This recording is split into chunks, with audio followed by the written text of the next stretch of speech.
Hello welcome back to my YouTube channel. അപ്പോൾ ഇന്നത്തെ video ഒരു സ്പെഷ്യൽ വീഡിയോ ആണ് കേട്ടോ. കാരണം ഇന്ന് എൻ്റെ ഹസ്ബൻഡിൻ്റെ ബർത്ത്ഡേ ആണ്. അപ്പോൾ ഇന്ന് ചെറിയൊരു കേക്ക് കട്ടിങ്ങും ഒരു സ്പെഷ്യൽ കുക്കിംഗ് വ്ളോഗും ഒക്കെ ആട്ടോ കാണിക്കുന്നത്. ഇപ്പം ഞാൻ ബ്രേക്ക്ഫാസ്റ്റ് ഉണ്ടാക്കാനുള്ള പരിപാടി കേട്ടോ. സമയം ഒരു 8-8:30 ആയിട്ടുണ്ട്. ബ്രേക്ക്ഫാസ്റ്റായിട്ട് ഞാൻ എടുക്കുന്നത് ഒരു ഓട്സിൻ്റെ ഇഡലി കേട്ടോ. ഒരു ഓട്സിൻ്റെ ഇഡലി, 2 ഓട്സിൻ്റെ ഇഡലി. അപ്പോൾ അതിനകത്ത് ഞാൻ കുറച്ച് ക്യാരറ്റും കുറച്ച് കേടും കുറച്ച് ഉപ്പും ഒക്കെ ഇട്ടിട്ട് നല്ലവണ്ണം ഒന്ന് മിക്സ് ചെയ്യുന്നുണ്ട്. ഇത് ഹസ്ബൻഡിന് ഇഡലി ഉണ്ടാക്കാനുള്ള ബാറ്ററാണ്. അപ്പോൾ ഞാൻ കൂടുതലും മാവ് പുറത്തുനിന്ന് വാങ്ങുക കേട്ടോ ചെയ്യുന്നത്. ഞാൻ അങ്ങനെ അരയ്ക്കാറില്ല. കാരണം ഒരു കവർ മേടിച്ചാൽ അത് തന്നെ ധാരാളമാണ്. അതുകൊണ്ട് അപ്പോൾ ഞാനൊരു ചമ്മന്തി കൂടെ ഉണ്ടാക്കുന്നുണ്ട്.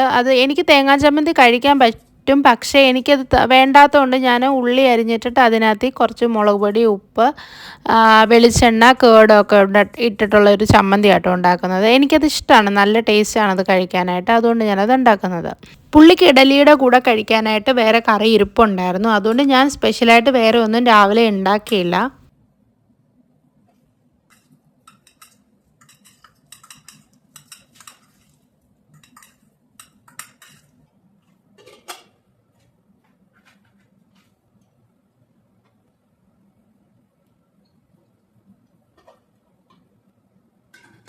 ഞാൻ ഇഡലിക്ക് ബാറ്റർ ഒഴിക്കുന്നതിന് മുമ്പിട്ട് ഇതുപോലെ ഒന്ന് അടച്ച് വെച്ച് ചൂട് കയറ്റും കേട്ടോ. എന്നിട്ടേ ഞാൻ ഇഡലിയുടെ ബാറ്റർ ഇതിനകത്ത് ഒഴിച്ച് കൊടുക്കത്തുള്ളൂ. എല്ലാവരും അങ്ങനെയാണോ എന്ന് അറിയില്ല കേട്ടോ.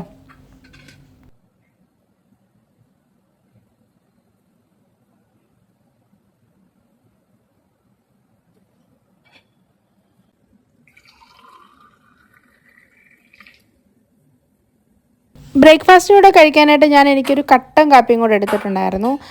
ചായ ഒന്നും അങ്ങനെ കഴിക്കാനായിട്ട് പറ്റില്ല. അപ്പോൾ പിന്നെ എനിക്ക് കട്ടൻ കാപ്പി എടുക്കാമായിരുന്നു വിത്തൗട്ട്. അപ്പോൾ ഇഡലി എല്ലാം ഉണ്ടാക്കി കഴിഞ്ഞ ശേഷം ഞാൻ പാത്രം എല്ലാം കഴുകി വെച്ചു. പാത്രം കഴുകാനുണ്ടായിരുന്നു നല്ലോണം. പക്ഷേ എനിക്ക് ഭയങ്കര ഇഷ്ടമാണ് പാത്രം കഴുകാനായിട്ട്. വീട്ടിൽ ഞാനായിരുന്നു പാത്രം കഴുകുന്ന മെഷീന്. ഇവിടെ ഞാൻ തന്നെയാണ്. അപ്പോൾ എനിക്കിഷ്ടമാണ് കേട്ടോ പാത്രം കഴുകാൻ.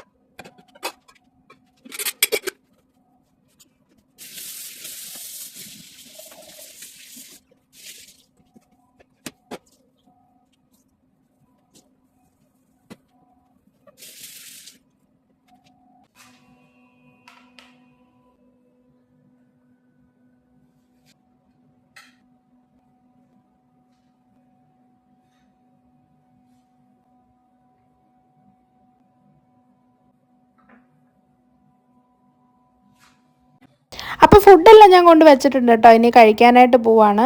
എനിക്ക് കട്ടൻ കാപ്പിയും പുള്ളിക്ക് പാലും ആട്ടോ എടുത്തിട്ടുണ്ടായിരുന്നത്. പാലാണോ എന്ന് ചോദിച്ചാൽ പാലാണ്, ചായയാണോ എന്ന് ചോദിച്ചാൽ ചായയുമാണ്. കാരണം കുറച്ച് തേയിലപ്പൊടി ഇട്ടിട്ടുണ്ടായിരുന്നു ഞാൻ. കളർ അധികമില്ല.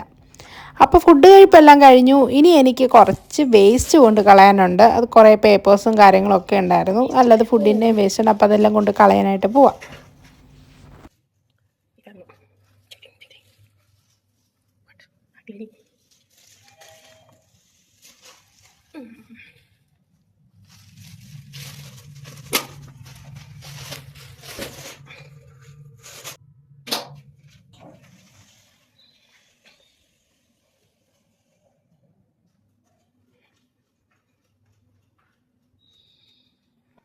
റൂം കഴിഞ്ഞ് മുമ്പോട്ട് പോകുന്നത് എങ്ങോട്ടാണെന്ന് അറിയാമോ? ഞാനൊരു കാര്യം കാണിക്കാം. അതിനാണ് ഞാൻ പോകുന്നത്. പ്രത്യേകിച്ചൊന്നുമില്ല കേട്ടോ. അവിടെ ഒരു ബാൽക്കണിയുണ്ട്. പക്ഷേ ഇത് ഓപ്പൺ അല്ല, ലോക്ക്ഡാണ്. നമുക്ക് അങ്ങോട്ട് ഇറങ്ങാനായിട്ട് പറ്റില്ല. എന്താണോ എന്തോ അവർ ലോക്കാക്കി ഇട്ടേക്കുന്നത്. എന്നെപ്പോലെയുള്ളതിനെ പേടിച്ചായിരിക്കും.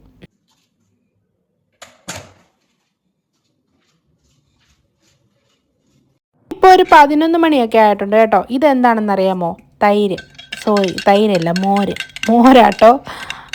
അപ്പോൾ അതായിരുന്നു ഇന്ന് സ്നാക്കായിട്ട് പറഞ്ഞിട്ടുണ്ടായിരുന്നത്. അതിൻ്റെ ഇടയ്ക്ക് കുളിയും നനയൊക്കെ കഴിഞ്ഞിട്ടുണ്ടായിരുന്നു കേട്ടോ. അപ്പോൾ ഇനി നമ്മുടെ മെയിൻ കുക്കിംഗ് തുടങ്ങുകയാണ് കേട്ടോ. ലഞ്ച് ഞാൻ ഉണ്ടാക്കാൻ പോകുന്നത് ഒരു വെജ് പുലാവും ഒരു ബീഫ് കറിയും കേട്ടോ. അപ്പോൾ അതിനുള്ള പരിപാടിയാണ് ഇതൊക്കെ.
അപ്പം ഞാനൊരു 1/2 കിലോ ബീഫേ എടുത്തിട്ടുള്ളൂ കേട്ടോ. നമ്മളിത് കൈ വെച്ച് തന്നെ നല്ലോണം മിക്സ് ചെയ്യണം, അല്ലെങ്കിൽ അത് മിക്സ് ആവില്ല. അപ്പം ഞാനത് അടുപ്പേ വെച്ചിട്ടുണ്ട്. ഇനി ഒരു 6 വിസിൽ വരട്ടെ. അപ്പോഴേക്കും ചേട്ടൻ വന്ന് എനിക്ക് പാത്രമൊക്കെ കുറച്ചുണ്ടായിരുന്നു, അതെല്ലാം കഴുകി തന്നു. ഇനി ഞാൻ 6 വിസിലായിട്ട് അത് മാറ്റി വെച്ചിട്ടുണ്ട് കേട്ടോ ബീഫ്. ഇനി നമുക്കതൊന്ന് താളിക്കണം. ഇനിയിപ്പോൾ ആ താളിക്കൽ പരിപാടിയേ ഉള്ളൂ ആ ബീഫിനകത്ത്. അപ്പോൾ ഇത്രയും കാര്യങ്ങൾ നമ്മൾ താളിക്കാൻ വേണ്ടി എടുക്കുന്നുണ്ട് കേട്ടോ.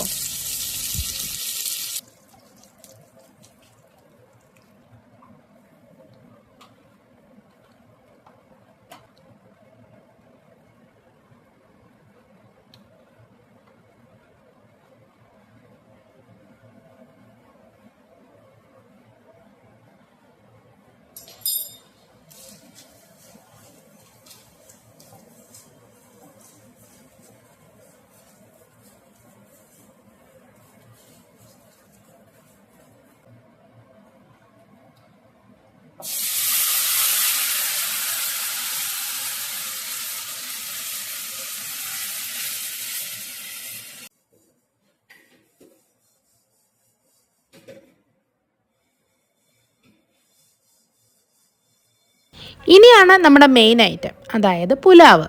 അപ്പോൾ അതിനുള്ള പരിപാടിയാട്ടോ ഇതൊക്കെ.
അപ്പം നമ്മളിതിൽ വെള്ളമല്ല കേട്ടോ ചേർത്ത് കൊടുക്കുന്നത് വേവാനായിട്ട്, തേങ്ങാപ്പാലാണ് ഒഴിക്കേണ്ടത്.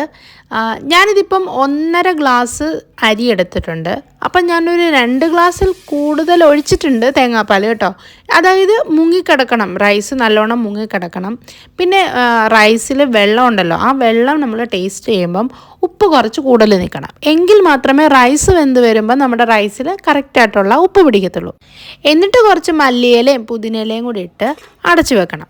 2 വിസിൽ, അതുമാത്രം മതി കേട്ടോ. എന്നിട്ട് പ്രഷർ പോയ ശേഷം നമുക്കത് തുറക്കാം.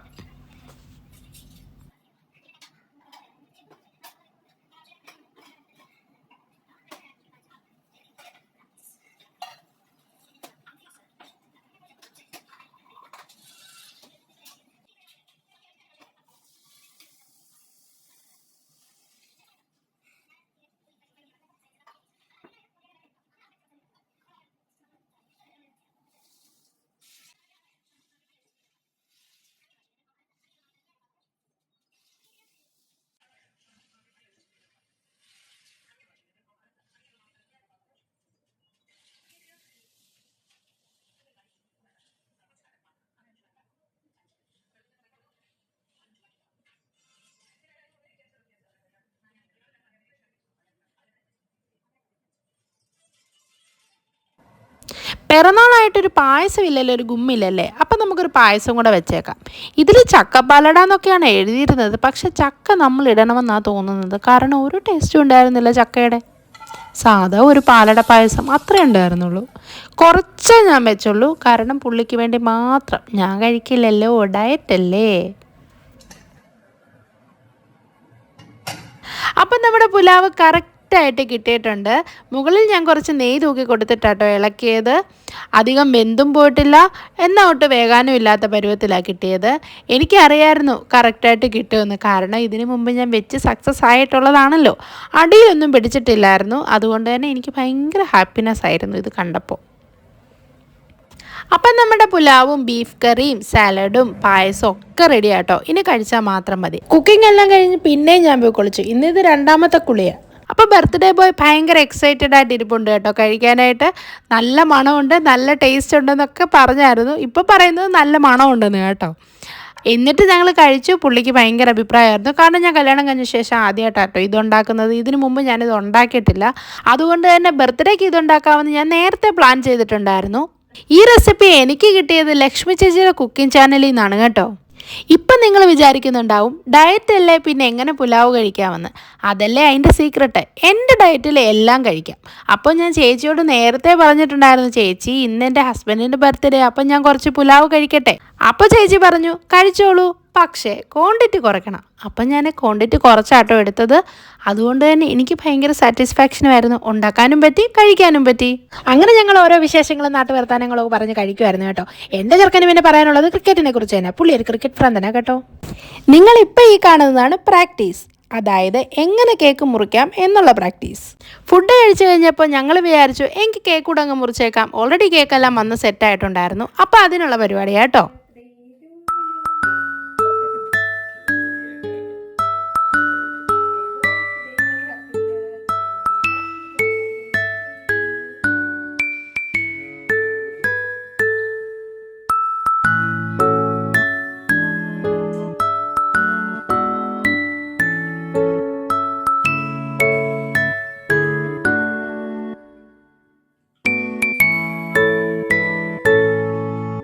ജീവിതത്തിൽ ഒരുപാട് ആഗ്രഹങ്ങളോ ഒരുപാട് എക്സ്പെക്റ്റേഷൻസോ ഒന്നുമില്ലാത്ത ഒരാളാണ് എൻ്റെ ഹസ്ബൻഡ്. ഭയങ്കര സിമ്പിളാണ് പുള്ളി. പലപ്പോഴും ഞാൻ വിചാരിച്ചിട്ടുണ്ട് ഒരാൾക്ക് ഇങ്ങനെയൊക്കെ സിമ്പിളായിട്ട് ജീവിക്കാൻ പറ്റുമോ എന്ന്. എന്നാൽ എൻ്റെ കാര്യങ്ങൾക്ക് ഒട്ടും ഒരു കുറവ് വരുത്താറില്ല താനും. അതുകൊണ്ട് തന്നെ പുള്ളിക്കെല്ലാം ആരോഗ്യ സൗഖ്യങ്ങളും കിട്ടണേ എന്ന് പ്രാർത്ഥിച്ചുകൊണ്ട് ഞങ്ങൾ കേക്കൊക്കെ മുറിച്ചു.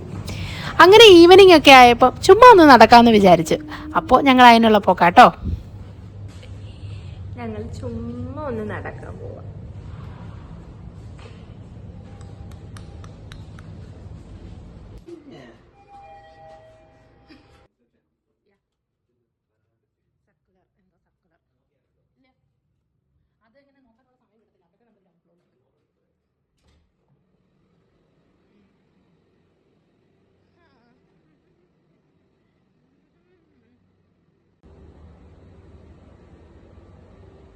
തണുപ്പൊന്നുമില്ല ഗൈസ്, ചുമ്മാ പറയുന്നത് എവിടെ ഉള്ളവർ. കണ്ടില്ലേ ഞാൻ നോർമൽ ഉടുപ്പിട്ടേക്കുന്നത്. തണുപ്പുണ്ട് കേട്ടോ, ചുമ്മാ ചെറിയ തണുപ്പാണ് ഗൈസ്, വലിയ തണുപ്പൊന്നുമില്ല. അതല്ല, ഞങ്ങള് ചുമ്മാ നടക്കാൻ ഇറങ്ങിയതാ കേട്ടോ. പ്രത്യേകിച്ച് ഒന്നുമില്ല. നമുക്ക് 10 പേരെ കണ്ടിട്ട് വരാം. പ്രത്യേകിച്ച് പ്ലാനുകളൊന്നുമില്ല കേട്ടോ. ചുമ്മാ ഒന്ന് നടക്കാമെന്ന് വിചാരിച്ചു, അങ്ങനെ ഇറങ്ങിയതാട്ടോ.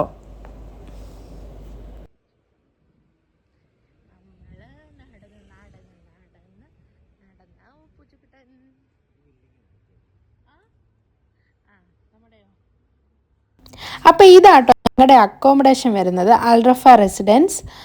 ഇത് ഫുൾ വ്യൂ കിട്ടിയപ്പോൾ ഞാനൊന്ന് എടുത്തതന്നേ ഉള്ളൂ. ഈ ബ്രൗൺ കളർ ബിൽഡിങ് ഫുള്ള് അക്കോമഡേഷനാട്ടോ.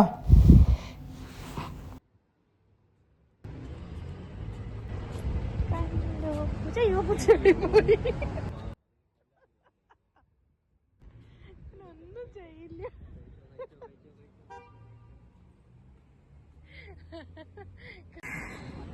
തണുപ്പുണ്ട് ഗായ്സ്, ഇവിടെ ഉള്ളവര് ചുമ്മാ പറഞ്ഞതല്ല.